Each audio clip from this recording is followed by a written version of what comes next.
morning, friends. It's my honor and my pleasure to introduce our friend in residence, Robin Mohr.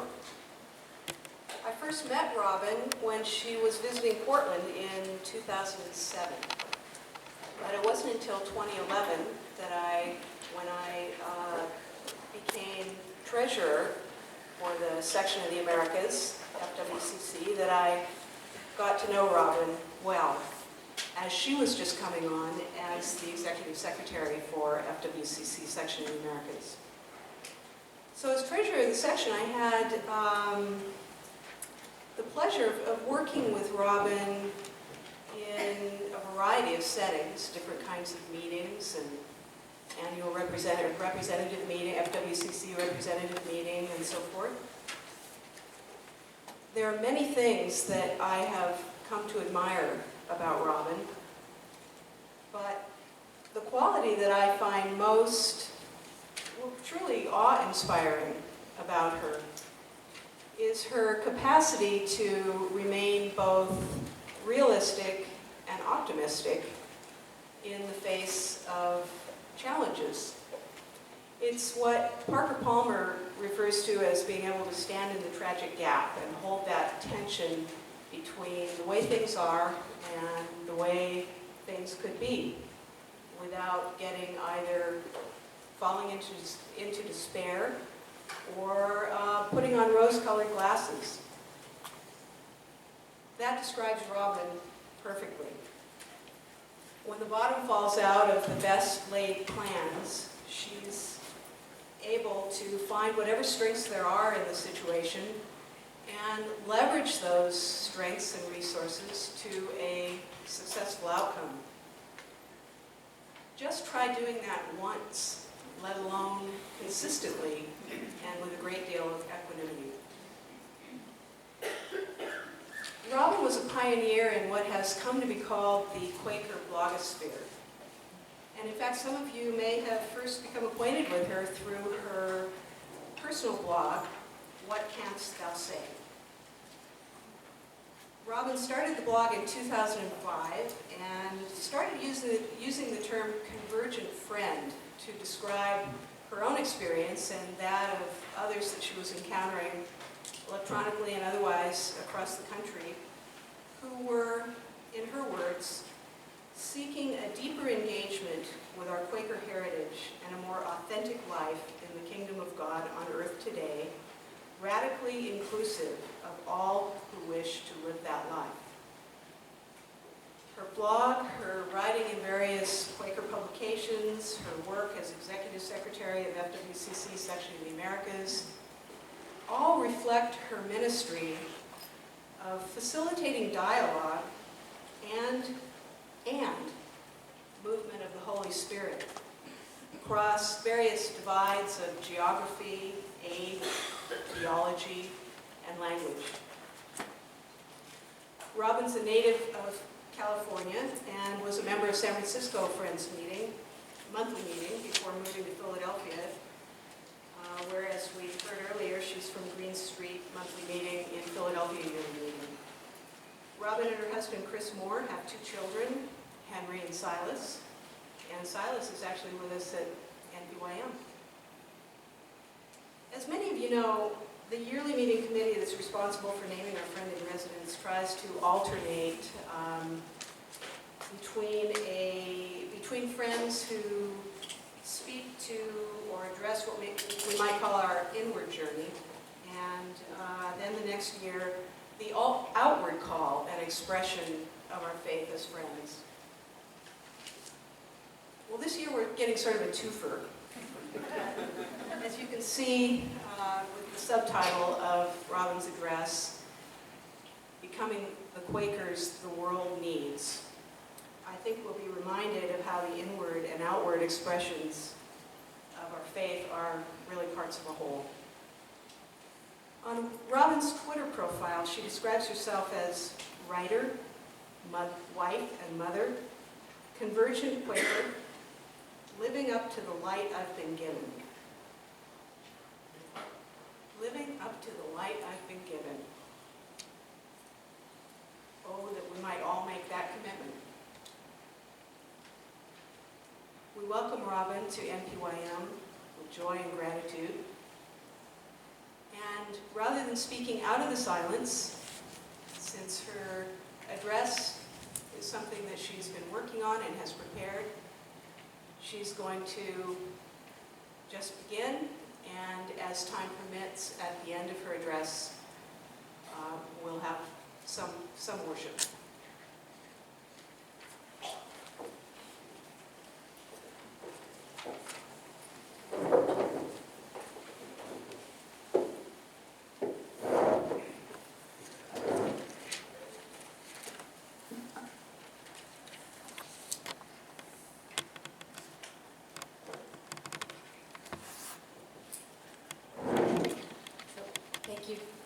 Thank you, Gail. Back up here. Thank you, Gail. And thank you, Tom. And thank you to all of you for inviting me to be here this morning. It is a pleasure to be at North Pacific Yearly Meeting for the first time.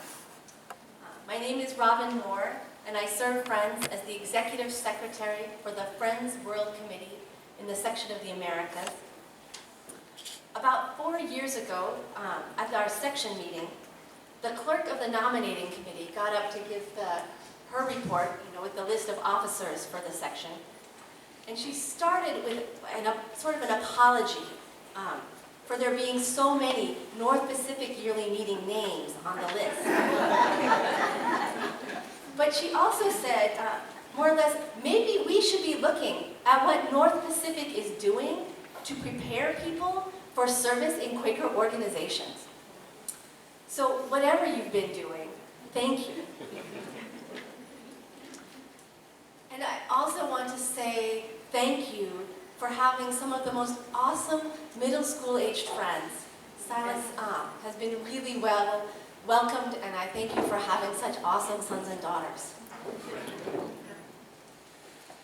As someone who was part of Pacific Yearly Meeting for a long time, I expected to feel really right at home here. And I have. But preparing to come here made me reflect on the first time that I came to the Northwest as a Quaker, almost 10 years ago, when it did feel like a risk to come. In 2006, my family and I came to Tacoma for the FGC gathering. It was the first time we'd ever done that.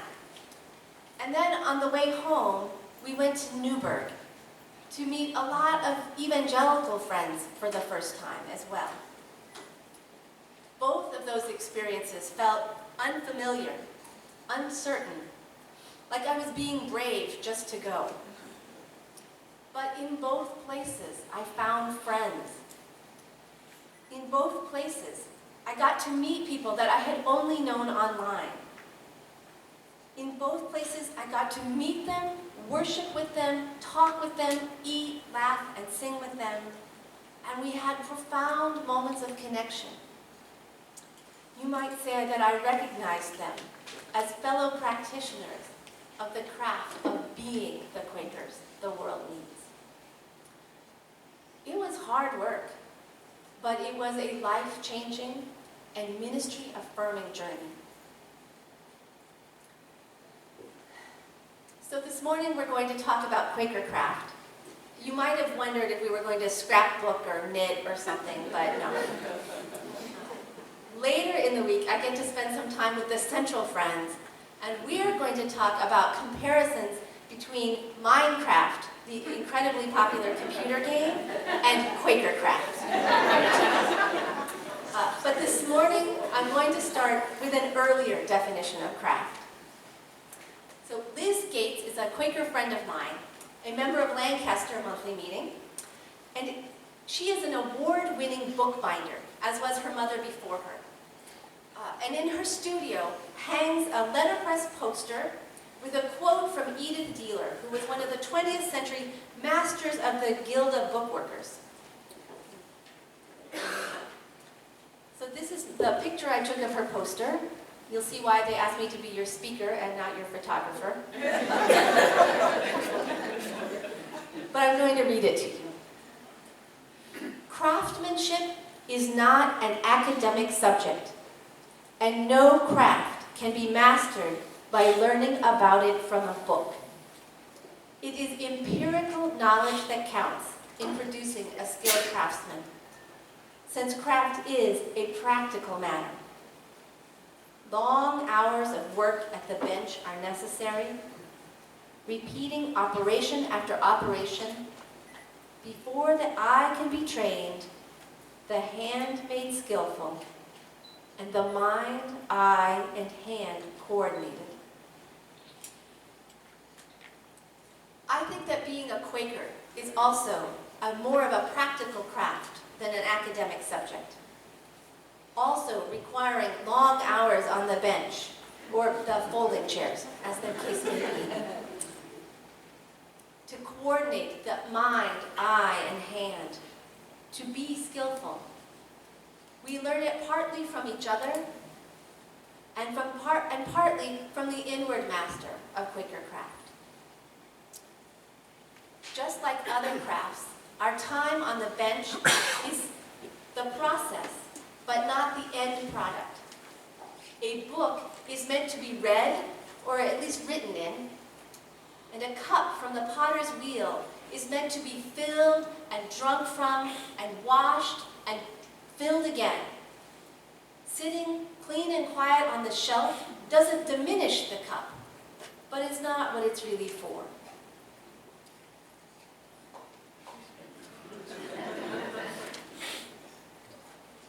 So what is the process of crafting a Quaker? Obviously, there are lots of books written about Quakerism, some very recent and some older, many by practicing Quakers. But the stories I want to tell you this morning are not written in books, not now and maybe not ever. We are practitioners of a living craft, and I want to talk to you as colleagues, fellow craftsmen and women. So take a moment now to introduce yourself to your neighbors as colleagues, like you were at a professional convention. You're going to turn to your neighbor, the person next to you, and say your name and your local meeting and some piece of your Quaker credentials. So, like I could say, I'm Robin, I'm from Green Street Meeting, and I serve on the nominating committee. Or you might say, and I wrote a book on Quaker poetry in 1957. Or I practice extended worship on 5th Sundays. Whatever is a true fact about your Quaker experience. Ready? Go.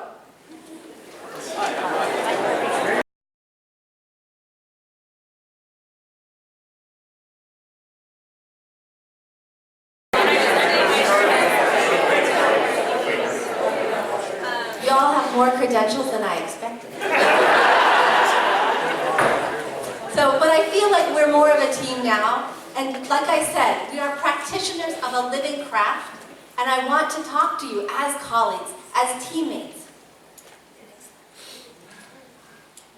So last year, the executive committee of the Friends World Committee, where I work, was engaged in the periodic exercise of strategic planning.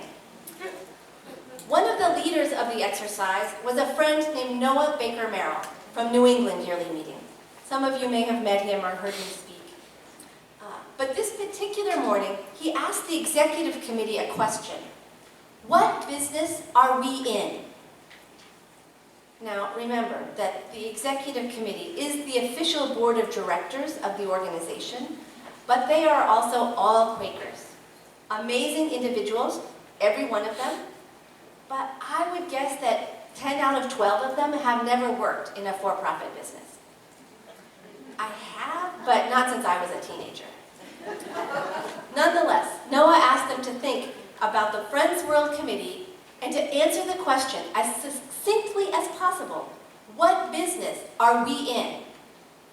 He gave us an example from a case study he had read. There was this company that made environmentally sensitive paints, like house paint. And in their strategic analysis, they decided that they were in the business of happy walls. And so everyone in their company, from the chemists to the accountants, to the truck drivers, could answer that question. I'm in the business of happy walls.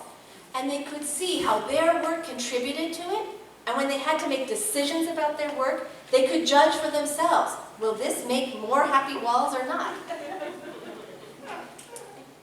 And Noah challenged us to be that clear and that concise, so that all of us could explain what we do in a way that other people could easily understand. We did not come up with a two-word explanation for that one. If you'd like to hear more about our strategic planning outcomes, I'd be happy to talk to you about them another day. But that question really stuck with me. What business are we in? And a few months later, while I was traveling for the Friends World Committee, but I was thinking about this talk with you today, the answer came to me in the middle of the night. I had to turn on the light to write it down. Are you ready? Yeah.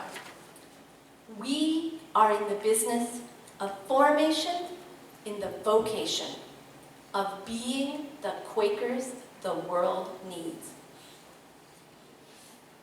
I'm going to say that again. We are, all of us, every monthly meeting, every yearly meeting, every Quaker organization, in the business of formation, in the vocation of being the Quakers the world needs. Let you think about that for a minute.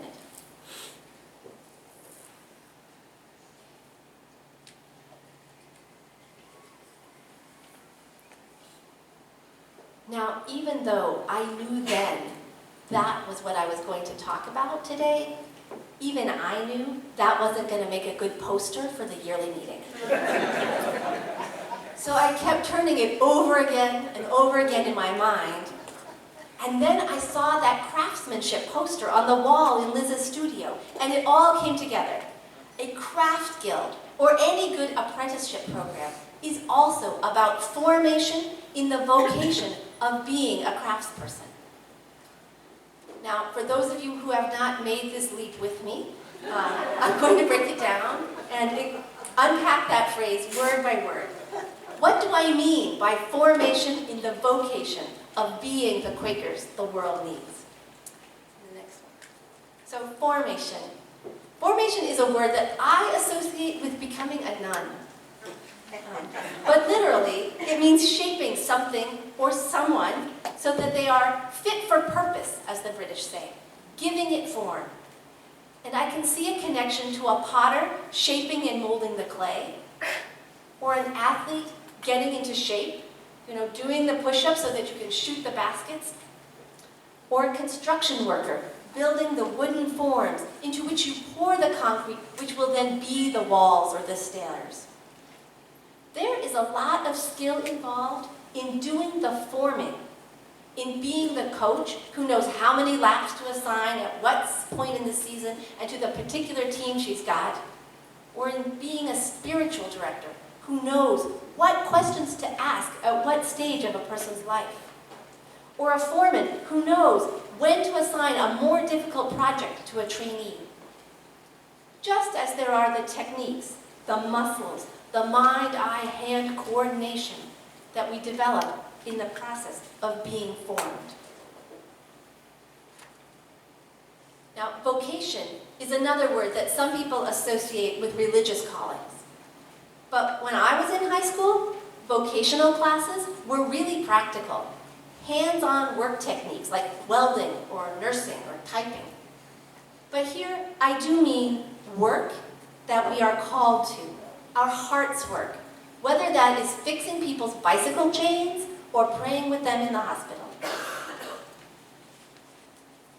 Being. Quakers is something that we are, not just what we do.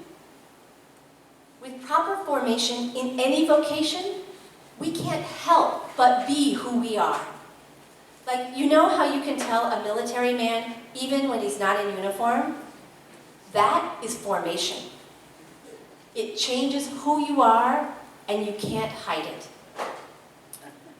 As another example, one of my favorite sayings about evangelizing is this: No one wants to hear from you about what a blessing Jesus is in your life unless they can see that you are a blessing in the lives of the people around you. And you can substitute vegetarianism for Jesus in that line, and it is still true. Right? Nobody wants to hear about how veganism is a blessing in your life unless they can see that you are a blessing in their life. It's true for any cause.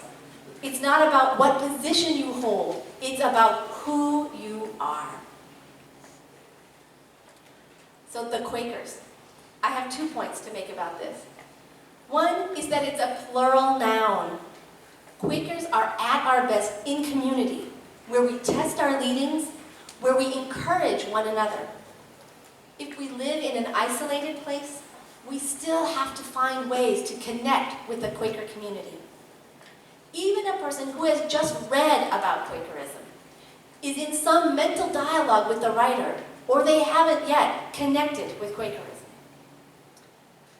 The second point is illustrated by a story that Eric Moon tells. He's from Berkeley Meeting, and for a long time he's worked for the American Friends Service Committee. Some of you may have met him when he was the Brinton visitor a few years ago, many years ago. So one day, Eric went to some community organizing event where he dutifully signed in and moved down the registration table to pick up his name tag and his canvas tote bag and whatever. And he overheard somebody behind him in line exclaim as they looked at the sign-in sheet, "Oh good, the Quakers are here." And he looked up startled, going, "Where?"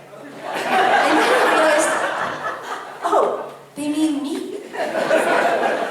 Am I the Quakers now? And are they going to be disappointed when they find out it's just me?" Which makes me wonder, what kind of expectations did that community have if the Quakers are here? And are we that kind of Quakers? How are we becoming the Quakers the world needs? Well, let's see, the world means to me that we are engaged in the world, not just shut up as contemplatives in a sterile meeting house, actively doing stuff. But we are also part of the world. Our meetings, our institutions, our families are all part of the world. We are not somehow separate from it.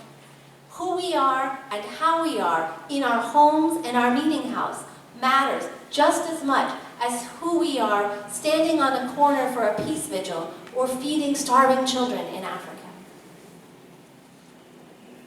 Okay, the last word is needs. And I just want to ask, what does the world need from us? And is that something we have to give? And what do we do if they don't match? All right, enough explanations.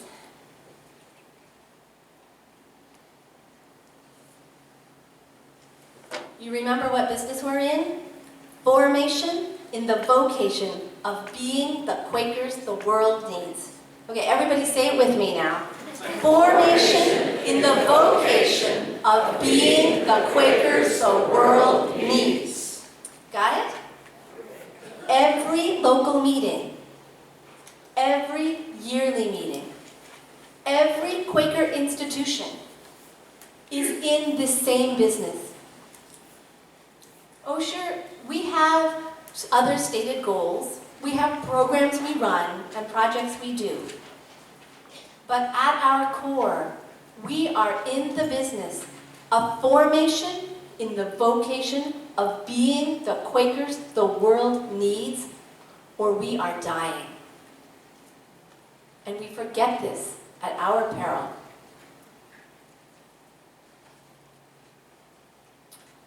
Maybe some of you are thinking, dying? Is that a bit overdramatic? But I would say that at a minimum, any Quaker meeting or organization that does not remember this has cut off the blood supply to a vital limb or vital organ. And sure, you can survive some amputations, and this is just a metaphor, and it only carries so far. But I'm serious. We are in the business of formation, in the vocation of being the Quakers the world needs, training friends to live up to that calling, this living craft, or we are dying. So what do? How are we the Quakers that world needs now? How are we making the Quakers the world needs to come? I have 4 suggestions for friends. Real formation happens with real work. Reflection on our practice informs our practice. We need rhythms of rest and recreation, and we need both generalization and specialization. So like blacksmiths' apprentices who start out making nails, and then they make their own tools, and then they can work on other people's projects. You don't learn a craft just by reading about it. Even the book of James in the Bible says, real religion is to reach out to the homeless and loveless in their plight and guard against corruption from the godless world. Because being a Quaker is a practical craft and not just an academic subject, becoming a Quaker comes from doing real service and from being in meaningful worship together for adults and children. Convincement doesn't happen in first day school, or rarely. It comes from a profound experience in worship, or in working together at the food bank, or the sense of community that is intentionally built at camp. We have to practice Quakerism to get it. So our meetings need to organize ourselves to have real work experience, like visiting members of the meeting when they're in the hospital, or organizing meals for families who have new babies, or setting up the chairs for worship and thinking about what layout works best. These are all part of religious education. They build the spiritual and community-minded thoughtfulness muscles that we all need. It's harder sometimes to get a teenager or a newcomer to meeting to do them with you. But learning how to teach is also part of our religious education. Real formation comes from real work. From being in worship, those hours on the bench, this is also a necessary part of the formation in being a Quaker. No amount of first day school or of reading about worship or prayer can replace the actual practice. It's not easy, but it is what works. Make a concerted effort to get teenagers into meeting for worship when they come back from camp or yearly meeting all lit up with the Holy Spirit. We need them to bring their excitement to meeting, and they need to have some way to sustain that connection to the Spirit in between weeks at camp. Remind them that God is present in our meeting house too, and that they can hold their friends in the light in worship however many miles apart, and that we welcome their contributions to vocal ministry. Especially if you're not a parent, offer them a ride. Offer them pizza for breakfast. Whatever it takes to get them there. We need them, and they need us. Go to business meeting. Newcomers and our children mostly hear us complain about business meeting. But doing the work of the meeting makes us part of the meeting. And how many friends do you know who've had a profound convincement experience in an extraordinary business meeting, where you have seen and felt the Holy Spirit move among us? It makes you hungry for more. You know who you are. Real formation comes from real work. You've probably all heard that saying, live up to the light you have and more will be given. We need to live up to the light we have been given. A few years ago, Carl Magruder from Pacific Yearly Meeting gave a talk about Earth Care at Ohio Valley Yearly Meeting. What I remember most about his speech is that he pointed out that Quakers are a people in pain. We know a lot about how we need to be changing, how our economy, our environmental practices, our forms of living need to change. We hurt because we don't do as well as we know. As Carl says, compact fluorescent light bulbs and Priuses are not enough. Our own hypocrisy is causing us so much pain that we are unable to respond effectively to the needs of others. We have to live up to the light we already have. It's not that we don't know what to do. It's that what we need to do would be hard, and we don't think we can do it. G.K. Chesterton said that the real problem isn't that Christianity has been tried and failed, but that Christianity has been found difficult and therefore not tried. Unprogrammed worship can be like that too. Are you living up to the light that you have been given? Are we becoming the Quakers the world needs? Sometimes I think the real problem is that most people don't want to make the effort to be part of this community in all its complicated, cozy, messy, tedious, transformative glory, which sometimes means showing up for stuff that you're only tangentially interested in because your friends will be there and it's important to them. And sometimes it means following leadings when we don't know why. In other words, it means showing up for the programs you think you'll enjoy and the ones you know you won't. My friend Stephen Matchett from San Francisco Monthly Meeting, a long time ago from university friends, has made this a serious practice. He made it a priority that if something is happening at meeting, he will be there instead of somewhere else. And it has been a blessing to the meeting and to his spiritual journey.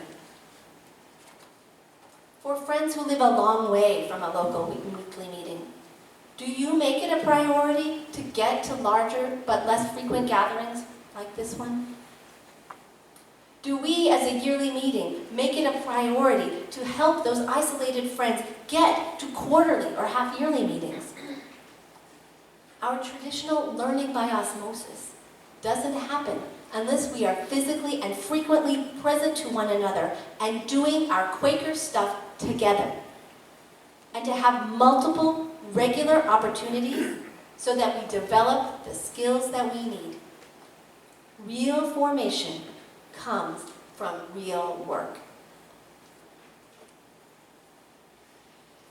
Now, if we are practicing our Quaker skills, reading Quaker materials is also helpful. I don't mean to sound like I don't think so, even if I think it's secondary. Reading Quaker materials at home, online, at the meeting library, these can all help us to discern our vocation and to learn what others have already learned and written about. What's hard, what's helpful, and how to take it into daily life. And we have lots of resources nowadays. Books and pamphlets and magazines and blogs. There are Quaker writings on all aspects of Quaker life that are widely available. Old and new, short and long, academic and homespun, or technical or warm and fuzzy. And this gives us access to a wider conversation on how to be a Quaker with friends who went before us and with fellow practitioners today who don't happen to live nearby. If you don't know of any reading you'd like to do, ask a friend. Most of the widely read Quakers I know are happy to tell you what they're reading. If you read a lot, write up a suggested reading list for your meeting's newsletter. Every year, write a new list. It doesn't have to be a full-on book review. Just the list of titles is helpful. And discussing what you've read with friends, either in a local small group or online, will help broaden your knowledge of what's available, help you sift through the information overload, and help you incorporate that learning into your own practice. Talking about Quaker practice in small groups, over coffee after meeting for worship, at Friendly Eights dinners, with a friend you go to the movies with. Not just formal worship sharing, but honest and frank conversations. The Thursday night study group in my longtime community of San Francisco meeting made a huge impact on my spiritual life. Some from the Quaker books that we read, but mostly from the engagement with other practicing Quakers. Even if it's really small, if 2 or 3 people come, it's good for you and it's good for the community. But reflecting on our practice doesn't just come from reading about it. Some of it comes from prayer and time in worship. What is God asking of you in worship? Are you feeling a nudge to spend more time in prayer? Or to be on time for worship more often?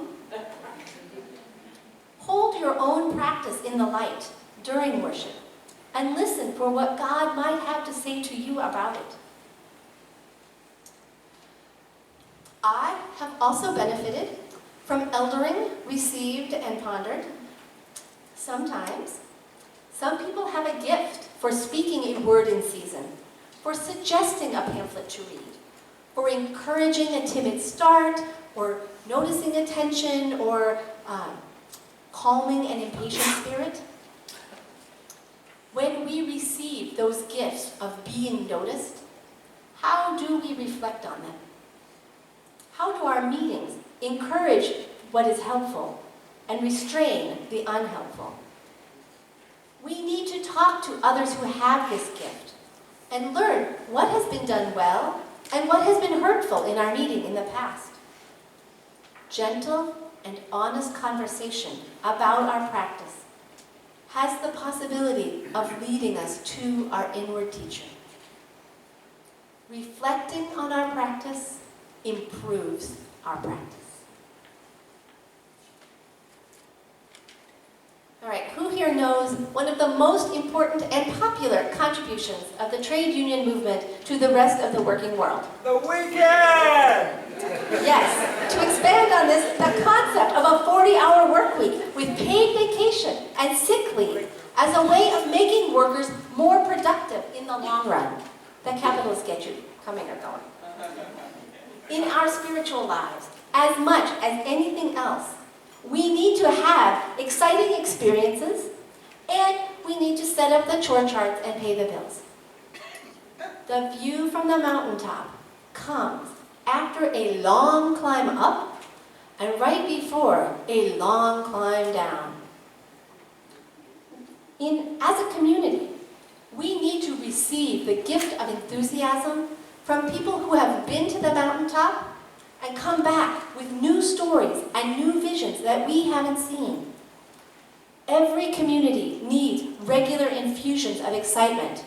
See, those teenagers who just came back from camp? But if adrenaline becomes a steady drip, that's not healthy either. We also have to balance the family, the ministry, the paycheck in different proportions at different times in our life. Sometimes they overlap, and sometimes they don't. Like, sometimes being a mother is a completely fulfilling ministry, and sometimes it's just doing the laundry. Sometimes we get paid for doing God's work, and sometimes we have to find the God opportunities in whatever work we can get paid for in order to pay the rent or the college tuition. We need those rhythms of rest and recreation.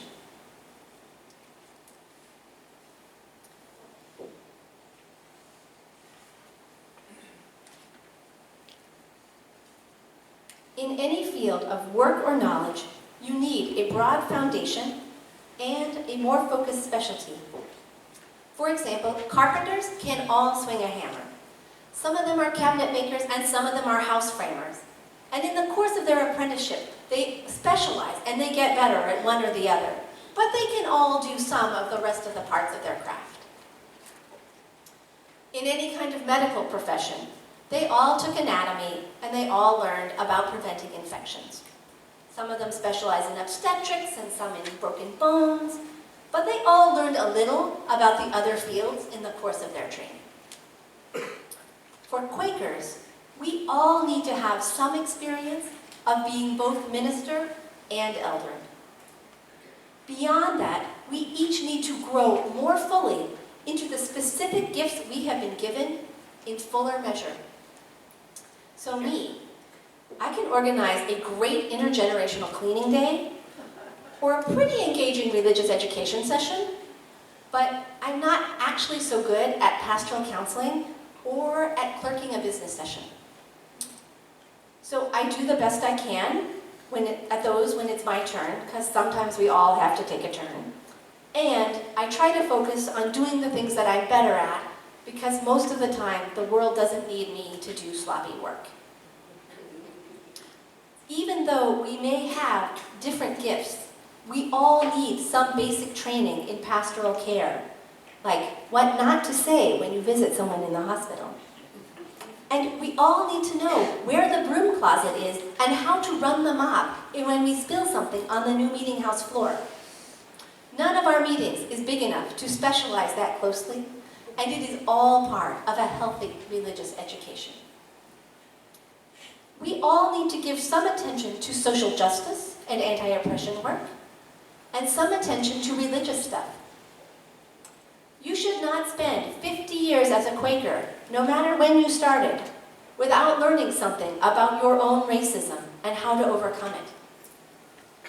And you should not spend 50 years as a Quaker, or 2 years as a Quaker, without learning something about your own theology and how to articulate it. We need a broad formation and a specialty. Of course, different people have different preferences and different capabilities, but always high performance equals high maintenance. If you want a high performance car, or a high performance bike, or a high performance horse, you have to commit to the high levels of maintenance. I personally do not want to spend a lot of time on my car, so I have a pretty boring low performance model. But I'm really committed to my spiritual practice, and so I spend a fair amount of time on it, like attending more than one yearly meeting session in 1 year, like 2 or 3 hours of meeting for worship at a time, like reading a lot of Quaker books, or like giving up extraneous dress and jewelry. And this has all made a difference in my ability to follow God's leadings. And that is what I call high-performance Quakerism. Now, I don't want this speech to come across as scolding, because I know that all of us here are already pretty much the high-performance Quakers, or you wouldn't have come all this way to be here. So I address this to you as colleagues, fellow practitioners of this living craft. Are there muscles that you need to develop? Spiritual, physical, compassion muscles? Do you have some muscles that are overdeveloped? You know, like a bodybuilder who has gigantic biceps and little skinny legs? Would a stranger recognize you as a Quaker? We need a broad formation and a specialty. A couple of years ago, I heard a short speech by Colin Saxton. He's now the General Secretary of Friends United Meeting, but he used to be from Oregon. He said we all need to be bilingual, but he didn't mean all of us learning Spanish. He said, or he was talking about how we all need to be able to talk to insiders and outsiders, to peace activists and military families, to evangelical Christians and Buddhists, to gay and straight, to blacks and whites, to generations older and younger than ourselves. Actually, his example there in North Carolina was that we all have to learn how to speak NPR and NASCAR. This is increasingly important skill for Quakers in our meetings, in our workplaces, and in our families. You know, there's a famous parenting book called How to Talk So Kids Will Listen, and Listen So Kids Will Talk. I think that effective peacemaking requires those same skills. Effective education requires those same skills. Effective outreach requires those skills. We need to practice cross-cultural communication, all the things that linguists and sociologists have learned about that, across the cultural divides of theology, race, class, gender, and language, in our meetings and in our local communities and workplaces. How are we learning to be good listeners and effective communicators? Are we teaching that in our first day school? In our yearly meeting workshops? When they're offered, do we go?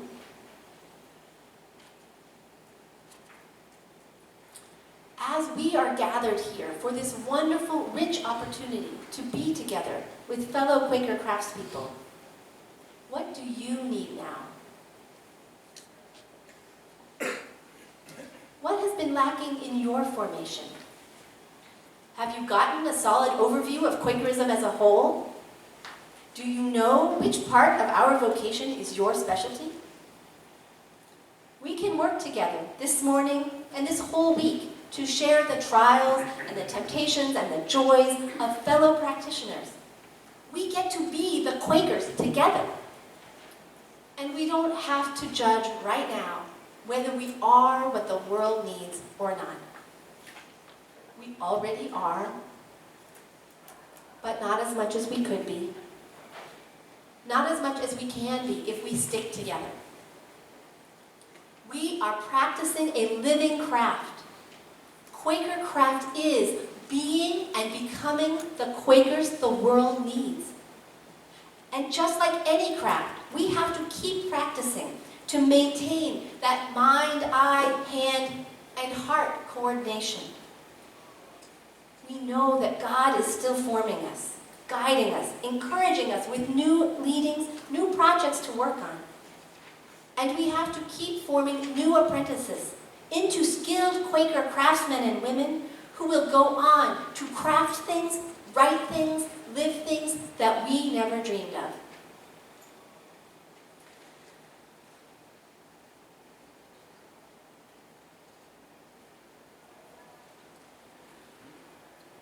At that FGC gathering 10 years ago, there was an afternoon session to meet a local evangelical friend who was also a blogger, Peggy Singer Parsons, now Morrison. I don't really remember what she talked about.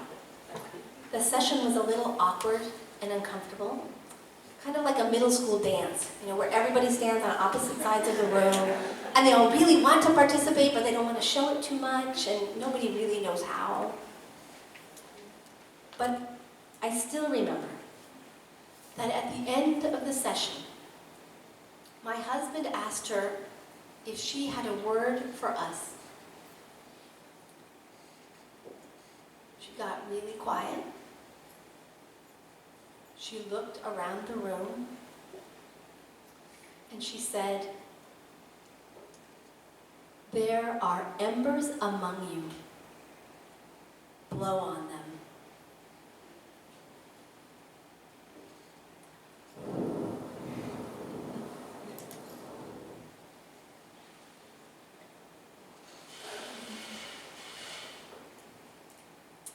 Now, go and do likewise.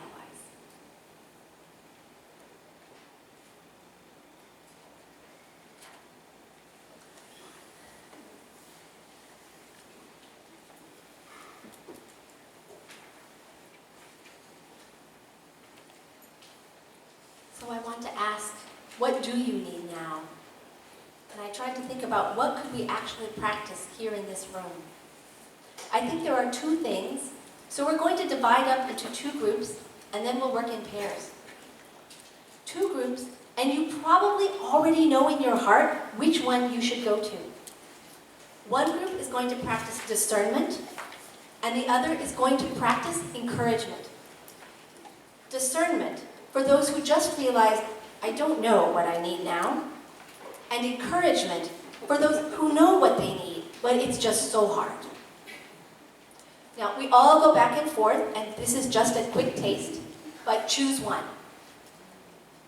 Are you going to be in the discernment group on this side of the room, or the encouragement group on this side of the room? If mobility is an issue for you, feel free to just stay where you are. There are little queries on the chairs. I'm going to ask you to leave that on the chair and move now.